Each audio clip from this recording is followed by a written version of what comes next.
il y a le rossignol qui chante en bas dans les buissons. Il y a la fauvette, voilà, le rossignol, c'est le musicien le plus génial, mais pas forcément le plus... Voilà, ça c'est tous les variations de chant de rossignol. Là, il y a une fauvette qui, elle, on l'a entendue toute la journée et tout. Et puis si on écoute bien, derrière, sur les arbres, on entend le sifflement des merles, quoi, qui sont plus posés, qui sont plus beaux, quoi.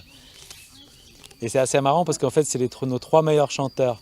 Tous les autres oiseaux, en fait, sont plus simplistes, mais ça, c'est les 3 grands artistes, la fauvette, le merle et le rossignol.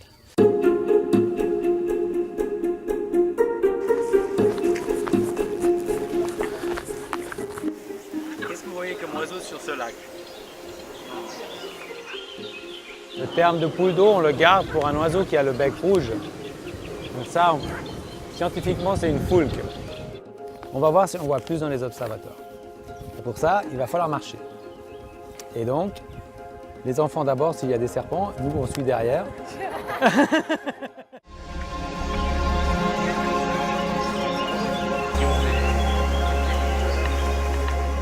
D'abord, il faut apprendre à écouter, hein, pas juste à entendre des trucs, mais vraiment écouter et chercher les choses, essayer de les répéter dans la tête, faire la différence entre un chant flûté comme le merle qu'on entend là, les trucs sont et puis comme ça.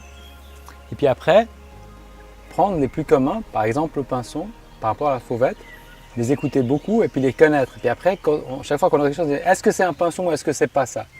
Et puis après, petit à petit, on élargit son répertoire.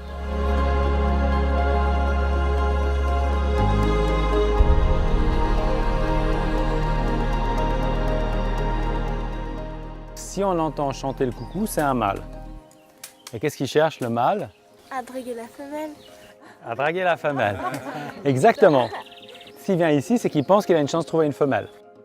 La femelle de coucou n'a aucune intention de faire ce que tous les autres oiseaux font, c'est-à-dire de construire un nid, de pondre des œufs, de les couver, de les élever. La femelle de coucou, c'est une parasite super développée et elle s'intéresse à d'autres oiseaux.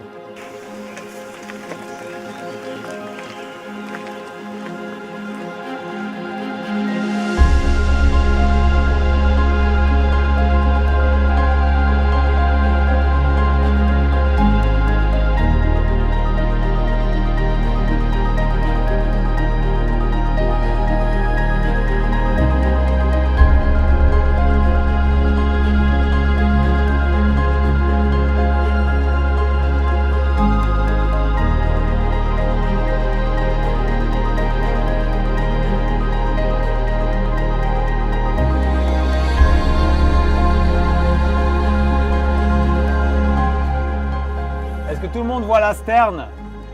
Il y a une aigrette là-bas en face. L'aigrette, elle a souvent un style de chasse très agressif où elle marche, elle court, elle bat des ailes pour faire peur aux poissons et puis elle essaie de semer la panique pour les attraper, quoi.